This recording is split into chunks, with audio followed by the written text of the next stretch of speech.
Welcome, ladies and gentlemen, Gungans and droids, across our beloved Empire, man. Let me tell you, it's great to be in the Empire today. Before we get into today's news, which a lot of you guys are probably gonna be disappointed, or maybe not. There's an upside to this. I want to just give you guys a big thank you for the overwhelming support you gave to today's video. Holy cow, we had a ton of fun making it, and I'm glad you guys loved it. It's the stuff like that that keeps me loving what we do around these parts of the galaxy. But what we really got to talk about today, guys, is the Grand Inquisitor kit reveal.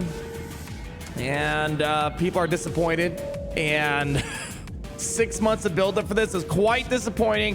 Why? Well, come on over here and I'll show you. First thing I'm going to show you before we even get into this kit reveal, first thing you got to know, the event's supposed to be on Thursday, so on June 23rd, you know, if you're not busy doing anything, hop on by. We don't know the exact time the event's going to go live, but you'll probably see it in game tomorrow with the event being added to the update.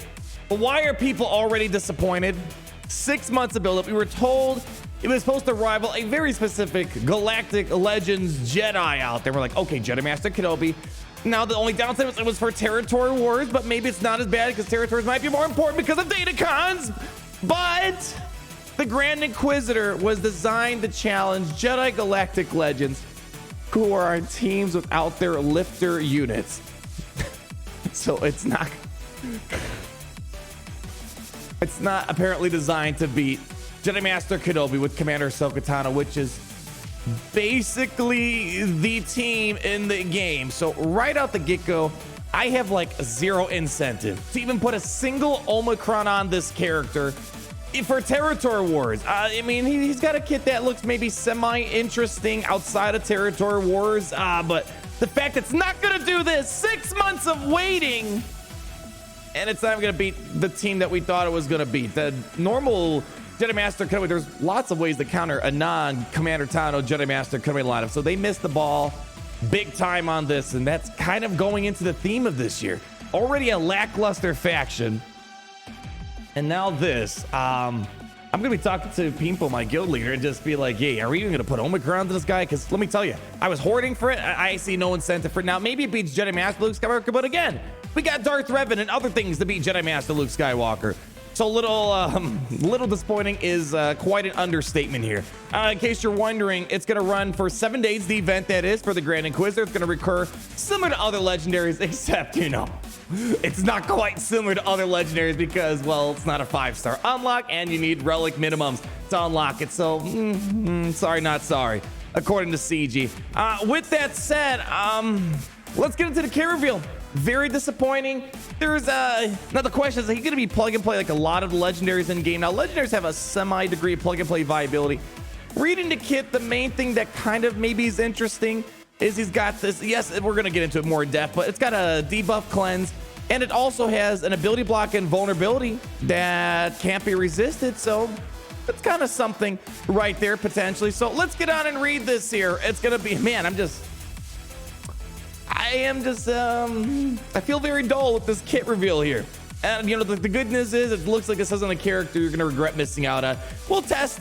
Maybe it's gonna be all right. In Grand Ram, I'm not expecting something crazy. Maybe it's gonna counter Jedi Master Luke Skywalker inside of Territory Wars, so maybe that's something. But overall, missed the ball big time on this one. Attacker, leader, Empire Inquisitor, unaligned force user, the calculating and relentless master of the Inquisitorius, who specializes in dealing with Jedi.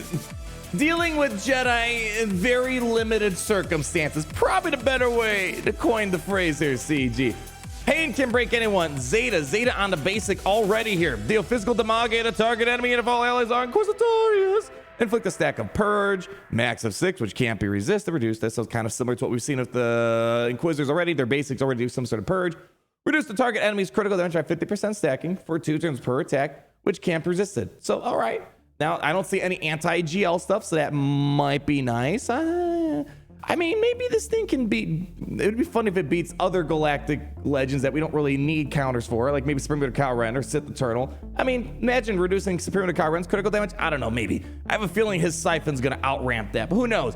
But anyways, on Grand Inquisitor's turn, if the enemy has at least 3 stacks of Purge at the start of the turn, attack a second time, always scoring a critical hit if you're able to. So no critical damage unity. If the enemy has 6 stacks of Purge at the start of the turn, attack a third time, dealing true damage instead, which can't be evaded.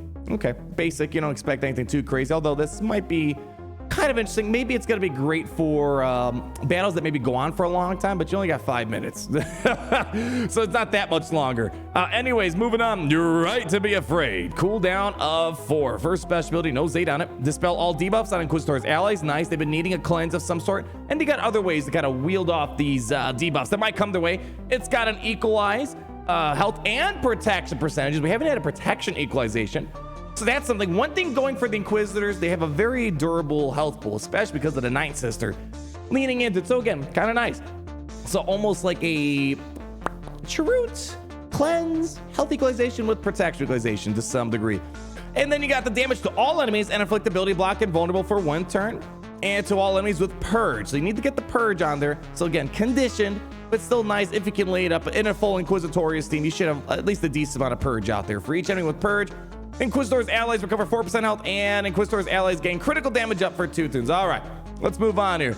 And then we have special 2 with the Omicron, ready to die with a cooldown of 6. So remove 100% terminate from the target enemy, which can't be resisted, and deal physical damage. Then inflict torture, new debuff here for 1 turn, which can't be copied, dispelled, evaded, or resisted. Gain buffs for 2 turns based on the number of stacks of purge on the enemy. So this kind of feels a little reminiscent of, for example, 8th Brother. Depending on how many stacks they do, their armor shred ability does something a little bit more.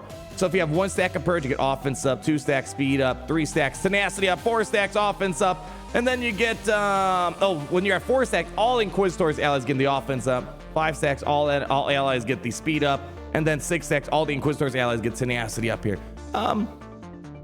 Again, I'm assuming the purge will be a lot more, I don't know, a lot more widespread than we currently see. So you probably might be getting these bonuses quite frequently here. And then torture, take bonus damage equal to 10% of this character's max health when damaged by an attack. Reduce defense by 10% stacking for the rest of the encounter. When damaged by an attack, you can't gain bonus terminator. And then Wild Territories, that Omicron that's kicking in here. The first time all enemies reach 6 stacks of purge, this ability's cooldown is reset. If this ability has not defeated an enemy, if the target enemy has 6 stacks of purge and is not a Jedi, you inflict buff immunity for 1 turn. All right, which can't be dispelled, evaded, prevented, or resisted. If the target enemy has 6 stacks of purge and is a Jedi, instantly defeat them. Jedi enemies defeated this way can't be revived. So in a very, very, very, very, very specific way, you know, this might help you get through General Kenobi on the Jedi Master Kenobi team, or Mace Windu on the team. Mace Windu is really annoying inside of territories. We made a video about that, so that's probably what's gonna be helpful to get the tank out of the way so you can focus on the rest of the team here.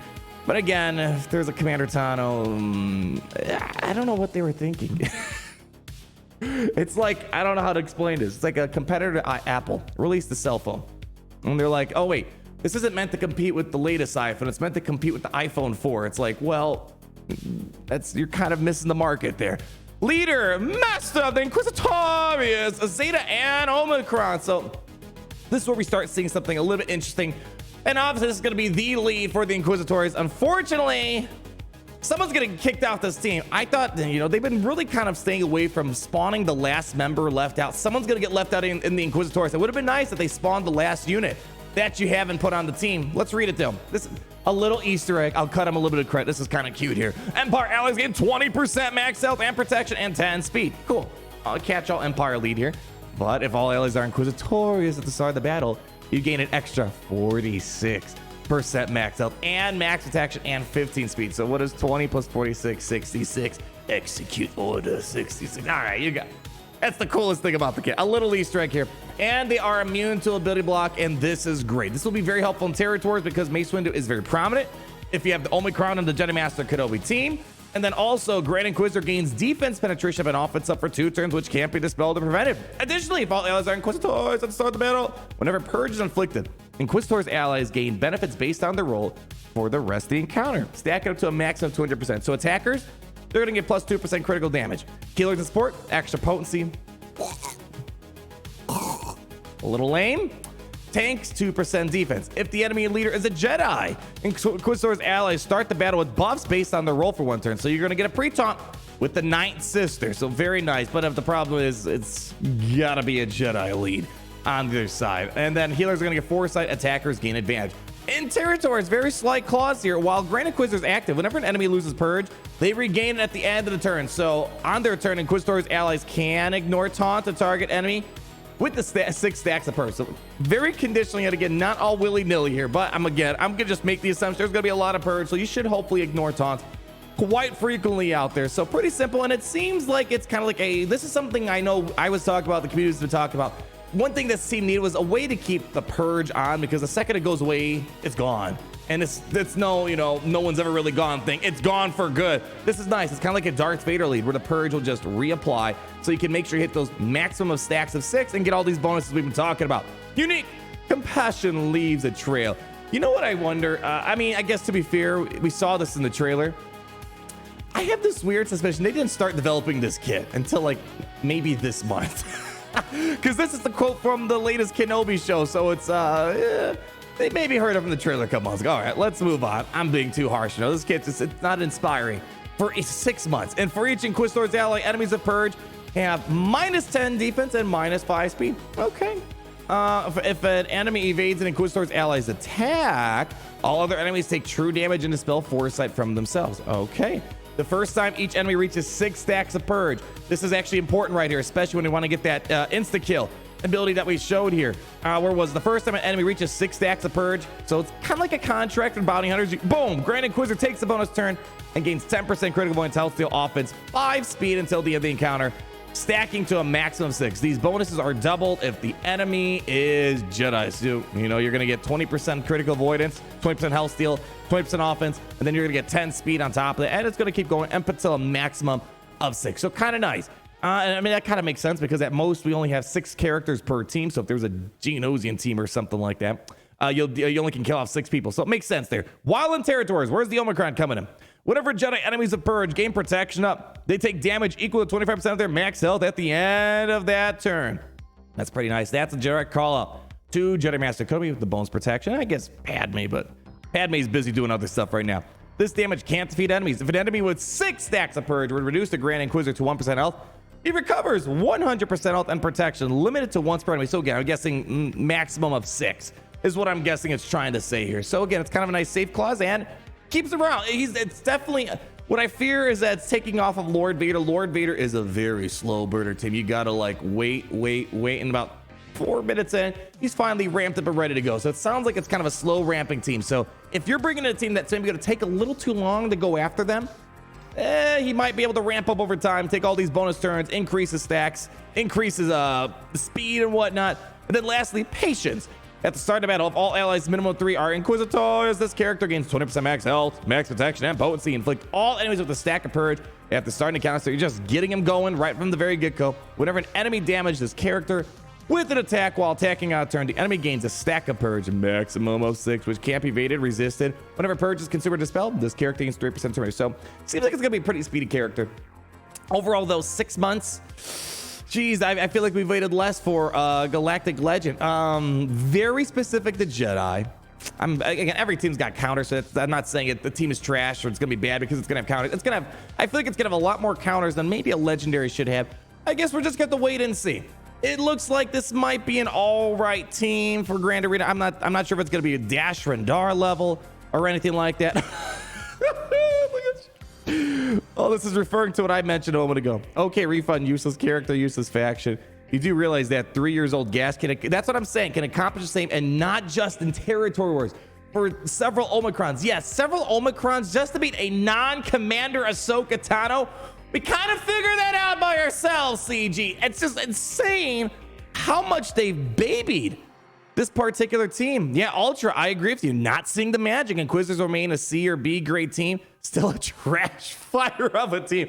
Way to go, devs. Please give us more content to use the trash fire team. Oh my gosh.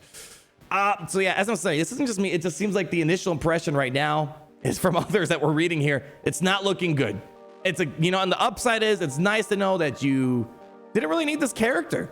If you need several Omicrons, I mean, there's other ways too. Padme Amidala, maybe a little bit trickier, but possible to be Commander Ahsoka and Master Kenobi. They missed the mark, and I can't say I'm surprised. I think they missed out, especially kicking someone off to the curb. I mean, so far, 9th sister's important, 7th sister's important, 5th brother's important. The question is, who's getting kicked? 8th brother, 2nd sister. My hunch is 8th brother will stay because he's got some nice blind mechanics and whatnot. 2nd sister, I don't know. It's definitely going to be something we're going to test. I'm going to keep my mind open. Maybe it'll be decent. I mean, but if it's not going to be Commander Tano, if we do, like, sometimes we do find a way to beat stuff. They did it in 10. I got a feeling they're going to quickly fix it. It's just pretty nuts how much they're babying Jedi Master Kenobi, and then they just like don't care about Lord Vader for some odd reason. I don't know, guys. I mean, this is I had a feeling this is gonna happen, but maybe, who knows? Maybe the Lord Vader Inquisitors might be interesting. But we didn't see. Overall, though, on paper, I wasn't blown away by anything. It definitely is a character specific to making a specific faction better. Maybe there might be some plug and play viability, but I don't think it's gonna be like Chewbacca. I feel like if anything, R2 might have more plug and play viability. I don't know. Pass the ball over to you guys. How are you feeling? Are you feeling lackluster? Do you have the hope inside you? I don't know. It's just CG, guys. Man, this is what you had us built up for several road aheads or Save the Galaxy for this year. Well, if you want something more exciting, go check out the video we posted earlier. Had a lot of fun, you know, probably more creativity than CG put in. I don't want to sound egocentric, but yeah. Anyways, I can go on and on about this, but thank you guys so much for watching. We're gonna have the Legend event going. I'm sure we'll make it fun, all that good stuff. It's us here that make the game fun, but CG, they don't seem like they care. Anyways, like, comment, subscribe. I'll catch you later. And please always remember that it's great to be in the Empire today.